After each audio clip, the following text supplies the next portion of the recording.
स्वागत है आप सभी का। आप देख रहे कोयलांचल लाइव और साथ में आपके संजना सिंह।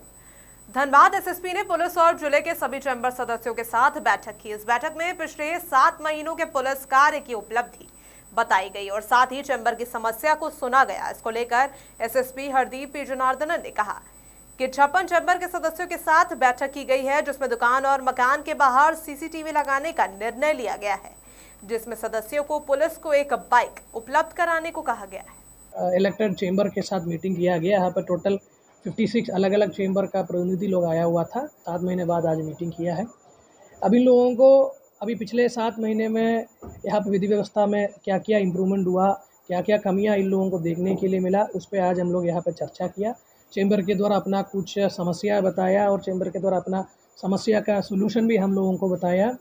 अभी खास करके हमारा धनबाद में सीसीटीवी कैमरा का सबसे बड़ा समस्या है और पेट्रोलिंग करने के लिए छोटा गाड़ी का समस्या है। अब चेंबर के द्वारा अभी चेंबर का अध्यक्ष ने आज यहाँ पे धनबाद पुलिस के लिए एक बाइक देने का घोषणा। पूर्व मुख्यमंत्री चंपाई सोरेन भाजपा में शामिल होने के बाद आज पोटका विधानसभा का दौरा करने पहुंचे। चंपाई सोरेन ने कहा कि हम कोल्हान के दौर में निकले हैं, लोगों और कार्यकर्ताओं का प्यार मोहब्बत काफी मिल रहा है। आज पोटका विधानसभा का दौरा किया। वहीं झारखंड में विकास भारतीय जनता पार्टी ही कर सकती है। संथाल परगना में आदिवासी का अस्तित्व खतरे में पड़ गया है। बांग्लादेशी घुसपैठ काफी बढ़ गई है। राज्य का अहम मुद्दा यह बन गया है। झारखंड को विकास भारतीय जनता पार्टी ही कर सकेगी। दूसरी है झारखंड का जो यहाँ आदिवासी के अस्तित्व का जहाँ बात है, आदिवासी का अस्तित्व बहुत खतरा में पहुँच गया। संथाल परगना बांग्लादेशी घुसपैठी ये राज्य में अलग राज्य होने के बाद ये बहुत अहम मुद्दा बन चुका है और इस मुद्दा भारतीय जनता पार्टी से ही उठ सकता है। कोई दूसरा राजनीतिक पार्टी इस मुद्दा को नहीं उठा सकता। इसीलिए झारखंड का विकास भारतीय जनता पार्टी का नेतृत्व में ही होगा और घुसपैठी को रोकना, बांग्लादेशी घुसपैठी और आदिवासी के अस्तित्व को बचाना ये भारतीय जनता पार्टी से। दलमा वन्य प्राणी आश्रयनी के वन क्षेत्र पदाधिकारी दिनेश चंद्रा मालकोलिया कोच गेस्ट हाउस पहुंचे, जहां उन्होंने क्षेत्र के लोगों के लिए महत्वपूर्ण जानकारी दी। उन्होंने बताया कि दलमा इको सेंसिटिव जोन में रहने वाली 85 गांव गैर वन भूमि 200.28 वर्ग किलोमीटर एवं वन क्षेत्र 198.30 वर्ग किलोमीटर में विकास होगा। नोटिस से घबराने की कोई जरूरत नहीं। ग्रामीणों को हम यहाँ के जो भी ग्रामीण है 85 गांव के, यह आश्वासन नहीं लिखित रूप में हम देना चाहते हैं। अगर कोई लिखा कि यहाँ की कहीं भी हटाने की बात नहीं है, किसी को उजाड़ने की बात नहीं है। ये भ्रम 12 साल पहले भी फैलाया गया था कि दलमा इकोसिस्टम जोन में आपको भलाई की बात हो रही है ना, प्रदूषण मुक्त होने बात हो रही है कि अच्छा जीवन मिले, पर्यावरण सुरक्षित रहे, खेत खलिहान में काम हो, जीव जंतु सुरक्षित रहे। इसी के लिए इकोसिस्टम जोन का प्रारूप तैयार किया गया है। और फिलहाल अभी हम रुकेंगे एक छोटे से ब्रेक के लिए, तुरंत लौटते हैं। कोलकाता का मशहूर कुसुम रोल अब आपके शहर धनबाद में भी। खाइए रोल, मिटाइए भूख और पाइए सुख। पता बैंक मोड़ सेंटर पॉइंट SBI के पास धनबाद। Phone number 8210482712। ब्रेक के बाद आप सभी का एक बार फिर से स्वागत है। केंद्रीय कला एवं संस्कृति मंत्रालय भारत सरकार के तत्वाधान में जवाहर नवोदय विद्यालय तामाजोड़ में संत सावित्री मीराबाई के 525वें जन्मोत्सव कला धरोहर कार्यक्रम आयोजित किया गया, जिसमें संगीत नाटक अकादमी की ओर से भव्य प्रस्तुति दी गई। कार्यक्रम का विधिवत उद्घाटन प्राचार्य ने दीप प्रज्वलित कर किया। उद्घाटन के मौके पर छात्र मौजूद रहे। राज्य में हमारा पहला नवोदय विद्यालय चयनित हुआ है जामताड़ा, जहाँ पर ये कला धरोहर का कार्यक्रम किया जा रहा है। बस ये विद्यालय को इसलिए भारत सरकार ने, आप जानते हैं कि नई शिक्षा नीति जो अभी राष्ट्रीय शिक्षा नीति लागू हुई है, उसमें अब कला को एक सब्जेक्ट के रूप में उन्होंने, जैसे मैथमेटिक्स हमारा एक सब्जेक्ट है, विज्ञान है, PCM है, उसी प्रकार ये आर्ट भी एक सब्जेक्ट हो गया। करोड़ों की लागत से बना नवनिर्मित भवन सामुदायिक प्राथमिक स्वास्थ्य केंद्र मरीजों के आने से पहले ही जर्जर दिख रहा है, जिसकी कोई सूद लेने वाला नहीं। देखिए यह रिपोर्ट।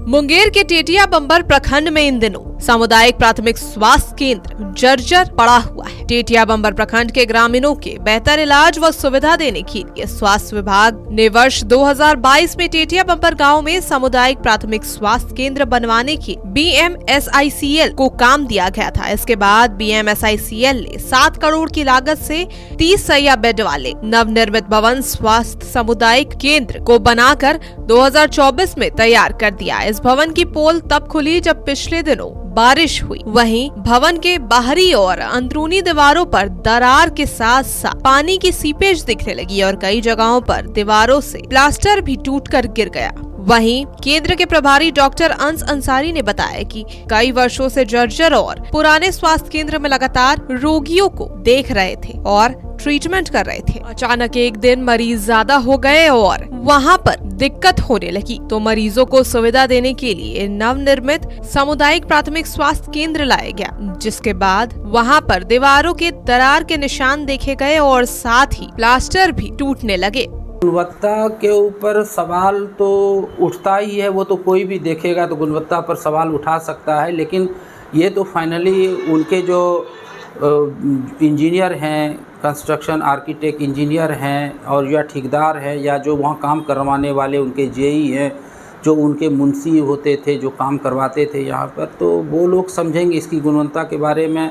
हम तो देख रहे हैं कि मकान ऊपर से जहाँ पर लिंटर है, बीम है, वहाँ से टूट टूट के प्लास्टर गिर रहा है, कई जगह है, ऊपरी मंजिल पे तो बहुत जगह मिल जाएगा। वहीं दूसरी ओर BMSICL पटना के SDO सुमित को कैमरा के सामने अपने पक्ष रखने को कहा गया, तो उन्होंने बहाना बना लिया और इस भवन के बारे में कुछ ना कहने की अपील। कुल मिलाकर अगर देखा जाए तो BMSICL की SDO या फिर कोई भी इसके सूद लेने नहीं आ रहा। ऐसे में अंदाजा लगाया जा सकता है कि कमी किसकी थी और सामुदायिक स्वास्थ्य केंद्र किसकी भेंट चढ़ गया है। मुंगेर से इम्तियाज के साथ Koylanchal live desk. National clean air programme के तहत धनबाद नगर निगम ने 90 दिनों का पर्यावरण उत्सव मनाया। 5 जून विश्व पर्यावरण दिवस के शुरू हुए इस उत्सव कार्यक्रम का आज समापन हो गया, जहां टाउन हॉल में 90 दिनों तक शहर में चलाए गए विविध कार्यक्रमों की विस्तृत जानकारी दी गई एवं पर्यावरण उत्सव मनाने के पीछे के उद्देश्य को बताया गया।